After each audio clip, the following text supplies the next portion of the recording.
कळत नकळत हातामधनं एक चूक होते आणि त्याचा पश्चाताप हा करायच्या ऐवजी आपण त्याची मजा घेतो. पण त्याची शिक्षा काहीतरी अशीच होते की ती आपण कधीच विसरू शकत नाही. आजची कथा काही अशीच आहे. पण त्या अगोदर चॅनलला लाईक केलं नसेल तर लाईक करून सबस्क्राईब करा. आणि हो, बेल नोटिफिकेशन दाबा. कथा कशी होती मला तुम्ही इंस्टाग्रामवरही सांगू शकतात आणि तुमची कथाही मला मेल ID किंवा इंस्टाग्रामवर पाठवू शकतात. रोहन आणि त्याचे आई बाबा 10 वर्षातून परदेशामधनं येत होते. बाबा हे मोठे एक इंजिनियर असल्यामुळे सतत परदेशांमध्ये त्यांचं येणं जाणं होत असे. पण जवळजवळ आता त्यांना भारतातच राहायचे होते, तेही त्यांच्याच शहरामध्ये. त्यातच उत्तम म्हणजे जिथे ते आधी 10 वर्ष आधी राहत होते तिथेच त्यांना आता कायमचे राहायचे होते. सगळे फार खुश होते. इकडे रोहनही आपल्या लहानपणाच्या गोष्टी आठवत होता. नुकताच तो 22 वर्षाचा जरी झाला असला तरी 10 वर्ष आधी तो कसा होता हे विचार करतच तो हसत होता. बघता बघता तो त्यांच्या त्या शहरामध्ये आला आणि आजूबाजूचे ते जुने घरं पाहताच, जे आता खऱ्या अर्थाने चांगल्याच बंगल्यामध्ये डेव्हलप झाले होते, तो फार खुश होत होता. शक्यता आजूबाजूला अनोळखी लोकच दिसत होते, पण जसं जसं त्यांचं घर जवळ येत होतं तशी तशी तिकडची लोकसंख्या थोडीफार कमी होत होती आणि शेवटी यांचा तो बंगला आलाच. पण आजूबाजूचे ते बंगले हे खाली होते. असे का ते त्यांना देखील समजले नाही. पण रोहनच्या बाबांनी ते घर आधी साफ करायला सांगितले होते. हे सगळे घरी गेले आणि जुन्या आठवणी सगळे जागे झाल्या. रोहन आठवू लागला की कुठे तो खेळायचा आणि कुठे तो मस्ती करायचा. रात्रीचे जेवण झाले आणि रोहन त्याच्या आईबापांना बोलला की मी झोपायला जातो. तसाच तोही झोपी गेला. पण झोपी जात असताना तो आठवत होता लहानपणीची तिची मैत्रीण रिया. कसा तो तिच्यावर खेळायचा आणि कसंही यांची मस्ती असायची. सहज त्याची झोप लागली, पण अचानक त्याला एका लहान मुलीचा आवाज येऊ लागला. रोहन, रोहन, अरे ओळखलंस का? रोहनने आपले डोळे उघडले आणि आजूबाजूला पाहू लागला. त्या खिडकींमध्ये पाहू लागला, पण तिथे कोणी नव्हते. तसाच तो बोलू लागला, कोण कोण आहे तिकडे? पण तिथून कोणताच प्रतिसाद येत नव्हता. रोहनला वाटलं कोणीतरी मस्ती करत असेल. तो परत झोपी गेला, पण पुन्हा तोच आवाज, अरे रोहन ओळख ना, मी कोण आहे ते ओळख. रोहन पुन्हा उठला आणि बोलू लागला, कोण आहे तिकडे? मला नाही माहिती, आणि कोण असेल तर खिडकीच्या आतमधून येऊन बोला. पण पुन्हा तीच शांतता. यावेळेला रोहन चिडला आणि झोपी गेला. पण एक भल्लास हसण्याचा आवाज येऊ लागला. रोहनला भीती वाटू लागली आणि त्याने तिची चादर ही तोंडावर घेतली आणि झोपी गेला. सकाळी उठताच तो नाश्त्यासाठी बाहेर आला आणि आईबाबांना गुड मॉर्निंग बोललाच होता, पण आईबाबा हे त्याच्याकडे पाहून रागात बोलू लागले, अरे रोहन, काय हे? तू आता 22 वर्षाचा झालाय आणि अशा अवस्थेत हे सगळं शोभतं का तुला? त्यात बाबाही बोलू लागले, अरे रोहन, काय हे बरे नाही असं करणं. काय झालं तुला?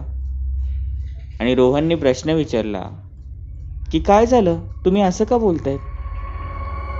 त्यातच रोहनच्या आईबाबांनी त्याला तिकडचाच एक आरसा दाखवला आणि बोलले, हे बघ तुझी अवस्था काय झाली. रोहनने त्याचा चेहरा पाहिला आणि तो देखील घाबरला, कारण की त्यांनी पाहिले की त्याच्या केसांना 2 शेंडी लावल्या होत्या आणि डोळ्यात एक मोठे काजळ लावले होते.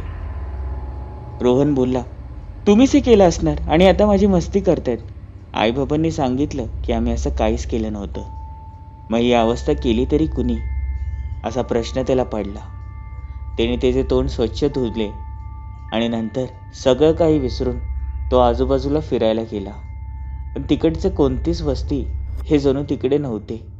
सगळे कोणी ना कोणी उठून तरी गेले होते, तर कोणी लांब लांबपर्यंत राहत होते. आणि तो त्याच्या त्या मैत्रीण रियाला शोधू लागला. पण नंतर त्याला कळाले की रिया हे घर कधीच सोडून गेली होती. पण हळूहळू करून ती रात्र आली. तो पुन्हा एकदा झोपी गेला. पण झोपी गेली असताना त्याला पुन्हा तसाच आवाज येऊ लागला. रोहन, अरे ओळख, मी कोण आहे? रोहन उठला आणि आजूबाजूला पाहू लागला तर तिथे कोणी नव्हते. शेवटी आवाज आला, मी खिडकीच्या बाहेर आहे, ये. तो खिडकीच्या इथे गेला आणि पाहिले तर तिथे देखील कोणी नव्हते. मग होते तरी कोण, असा प्रश्न त्याला पडला. तो झोपी गेला आणि दुसऱ्या दिवशी उठला. पण दुसऱ्या दिवशी उठताच तो पुन्हा हॉलच्या बाहेर गेला आणि आई बाबा तर अक्षरशः चिडले आणि त्याला बोलू लागले, हे बघ रोहन, रोज रोज असली मस्ती बरी नव्हे, तुझं चाललंय तरी काय? आणि आई बाबा बोलले, जा तुझा चेहरा बघ आरशामध्ये. रोहनने त्याचा चेहरा आरशामध्ये पाहिला आणि त्याला देखील भीती वाटली. त्याला देखील स्वतःची लाज वाटू लागली, कारण की त्याने अक्षरशः यावेळेला एक फ्रॉक घातला होता, तोही मुलींसारखा. पण कळत न कळत आता त्याच्या अंगामध्ये जणू वेगळी स्फूर्ती निर्माण झाली. तो तसाच बाहेर चालत गेला आणि आजूबाजूचे लोक पाहून त्याला हसू लागले. त्याला काय होत होते ते समजत नव्हते. आईबाबांनी घराच्या आतमध्ये आणले आणि कसेबसे करून त्याला घरामध्येच कोंडले. संध्याकाळ झाली. आईबाबांना देखील कळत नव्हते की काय करायचे, म्हणून त्यांनी ते दार तसेच उघडले. पण पुढचे दार उघडताच त्यांना दिसू लागले की रोहन आणि त्याच्या बाजूलाच एक 10 वर्षाची मुलगी बसली होती. पण ही आत आली तरी कुठून, हा प्रश्न त्यांना निर्माण झाला. आणि ती मुलगी रोहनला चक्क इशाऱ्याने त्या खिडकीमधनं उड्या मारायला सांगत होती. रोहन उठला आणि जणू तिच्या वशमध्ये असल्यासारखा तसाच चालत होता. तो खिडकीच्या जवळ उभा राहिला, पण त्याच क्षणी आईबापांनी रोहनला पकडले आणि बाहेर आणू लागले. ती लहान मुलगी तशीच त्यांच्याकडे बघून हसत होती. पण रोहनच्या आईबापांना कळाले की हा वेगळाच काहीतरी प्रकार आहे. ते दरवाजाकडे येऊ लागले आणि घराच्या बाहेर जाऊ लागले. पण घराच्या बाहेर जात असतानाच तो दरवाजा जणू स्वतःहून बंद झाला आणि दरवाजाच्या मागे तीच 10 वर्षाची मुलगी उभी होती. आईबाबांनी प्रश्न केला की तू आहेस तरी कोण? पण इकडे रोहन हा बोलू लागला, मी रिया, मीच आहे ती मुलगी आणि मी याच्या शरीरामध्ये गेली आहे. आणि ती जोरजोरपणाने हसू लागली आणि त्यावेळेला एक मोठा प्रकाश निर्माण झाला आणि रोहनच्या शरीरामधनं एक ऊर्जा बाहेर येऊ लागली आणि तीच 10 वर्षाची रिया होती. रोहन तसाच खाली बसला आणि तिकडे रडू लागला आणि इकडे रिया बोलू लागली की मी याचा जीव घेणार आहे, मी याला सोडणार नाही. आईबाबांनी प्रश्न केला की तू असं का करते? त्यात रिया बोलू लागली की 10 वर्ष आधी मी रोहनकडे आली होती. माझ्या आईबाबांनी मला ठेवले होते जेणेकरून रोहन माझा सांभाळ करेल. पण त्याला जणू बाहेर जायचे होते, म्हणून त्याने मला कळत न कळत मुद्दामूनच त्या खिडकीमधनं ढकलून दिले. पण दुर्दैवाने तुम्ही त्याच दिवशी जाणार होता. मी तिकडेच जमिनीवर पडून राहिले, पण कोणाचंच लक्ष केलं नाही. तुम्ही या देशाच्या बाहेर निघून गेला आणि 2 दिवसांनी नंतर माझा मृत्यूही झाला. कोणालाच कळाले नाही की हे कसं झाले. नंतर पोलिसांनी देखील सांगितलं की ह्याचीच चूक असणार. आणि नंतर माझा जीव गेल्यानंतर माझ्या आत्म्याला कधीच शांती भेटली नाही. मी इथेच राहिले, पण आज हा आला आणि मी माझा बदला पूर्ण घेणार. अशा प्रकारे ते क्रूर हास्य देऊ लागले. इकडे रोहनची आई त्याची जीवाची भीक मागत होती, पण जणू आता कोणताच फरक तिकडे पडणार नव्हता.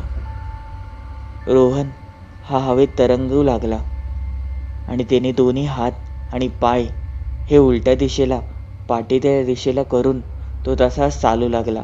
ते दृश्य फार भयंकर होते आणि दोन्ही हातांच्या जोरावरच त्याने आपले दोन्ही पाय वरती घेतले आणि एक क्रूर हास्य देऊ लागला.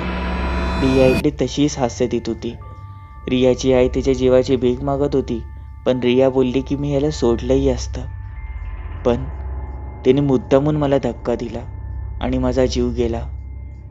कळत न कळत रोहन हा हवेत तरंगू लागला आणि रियाच्या एका इशाऱ्यावरच तिकडचा एक फॅन हा जोरपणाने चालू लागला. रोहन हा तिथे जवळ जाऊ लागला आणि रियाच्या इशाऱ्यावरच रोहनचा गळा हा त्या फॅनला लागू लागला. रोहन आता किंचाळू लागला होता. त्या फॅनच्या त्या लागणाऱ्या त्या ब्लेडमुळे रोहनचा गळा हा चिरत होता आणि आता आता एक शेवटचा वार रियाने केला आणि रोहनचं धड हे शरीरापासून वेगळे झाले. रोहन तिथेच मृत्यू पावला. इकडे रिया जोरजोरपणाने हसू लागली आणि शेवटी बोलली, मी मुक्त झाले. आणि तिकडे एक जोरदारपणे प्रकाश पडला आणि क्षणभरातच तिकडे सगळं काही शांत झालं. तिचे आई बाबा तिथेच रडत राहिले. म्हणून कधीतरी काही चूक असे होतात ज्याची शिक्षा आपल्याला ही भोगावीच लागते, ती विसरून चालत नाही. ही कथा कशी होती मला तुम्ही इंस्टाग्रामवर सांगा किंवा मेल ID वर. चॅनलला लाईक सबस्क्राईब करायला विसरू नका. बेल नोटिफिकेशन दाबा. भेटूया पुढील भागांमध्ये.